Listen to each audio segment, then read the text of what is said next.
আলাইকুম সবাইকে দ্বিতীয় শুভেচ্ছা জানিয়ে শুরু করছি আজকের ভিডিও।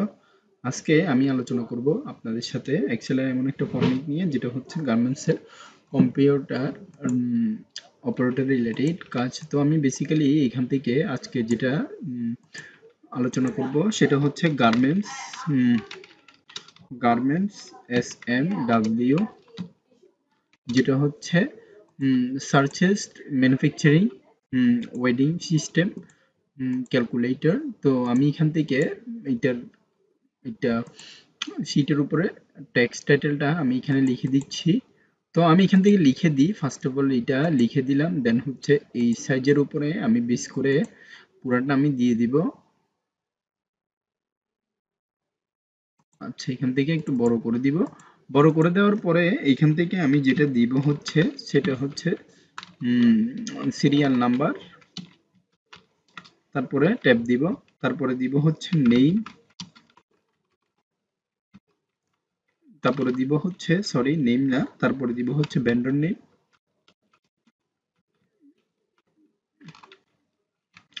তারপরে হচ্ছে আমার প্রোডাকশন সাইজ,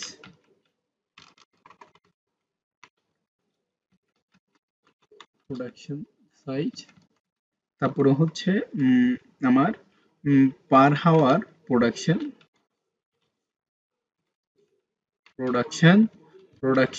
তো এখান থেকে আমি দিব ট্যাব দেওয়ার পরে প্রোডাকশন দেওয়ার পরে পার হাওয়ার প্রোডাকশন দেওয়ার পরে আমি যেটা দিব সে ফরম্যাটটা হচ্ছে আমার টোটালি পাম্প প্রোডাকশনের পরে আমি এখানে দিব হচ্ছে টোটাল ডেইলি প্রোডাকশন।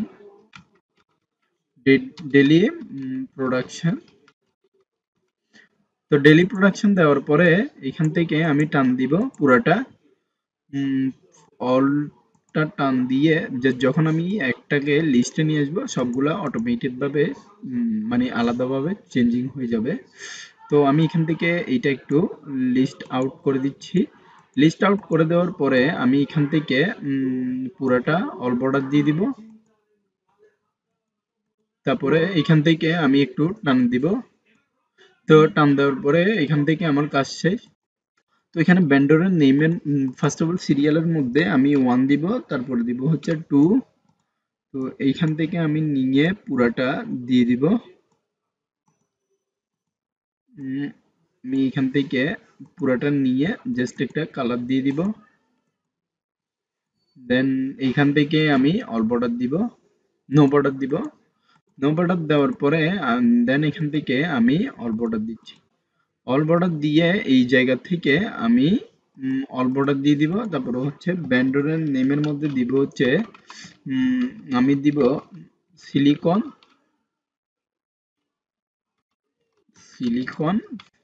ফেব্রিক, তারপরে দিব হচ্ছে জিমস আইটেম, তারপরে দিব হচ্ছে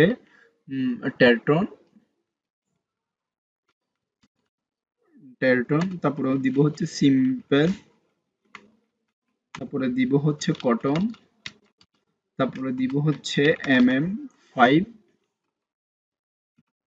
তারপরে দিব হচ্ছে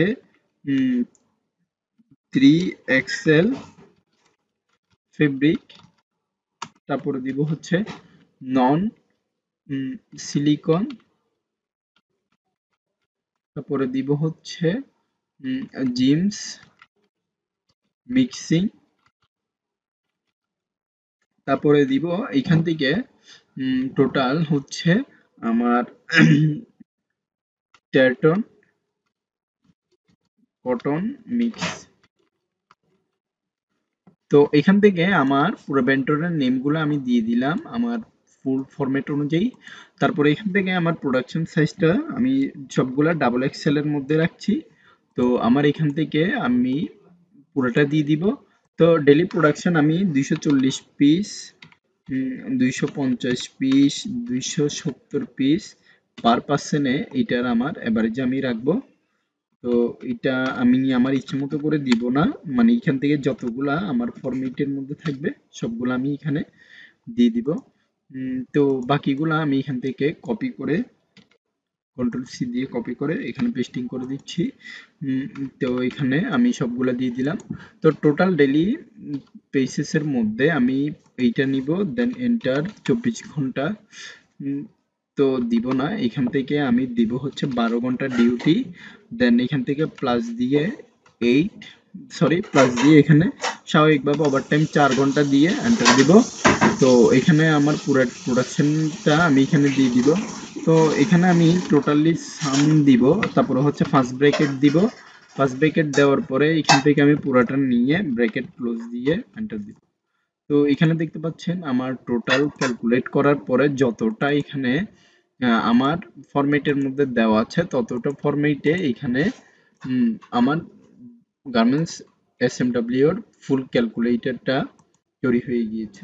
তো আশা করি বুঝতে পেরেছেন যে ভেন্টর নেম দিয়ে প্রোডাকশনের সাইজ সহ প্রত্যেকটা ফরম্যাটে কিভাবে আপনারা ডেইলি বেসিসের প্রোডাকশন শিটটা তৈরি করতে পারবেন। তো আশা করি বুঝতে পেরেছেন। আমি আজকের ভিডিওটা এতটুকু পর্যন্ত রাখছি। পরবর্তী ভিডিও আমন্ত্রণ জানিয়ে এখানে শেষ করছি। ধন্যবাদ সবাইকে। আসসালামু আলাইকুম।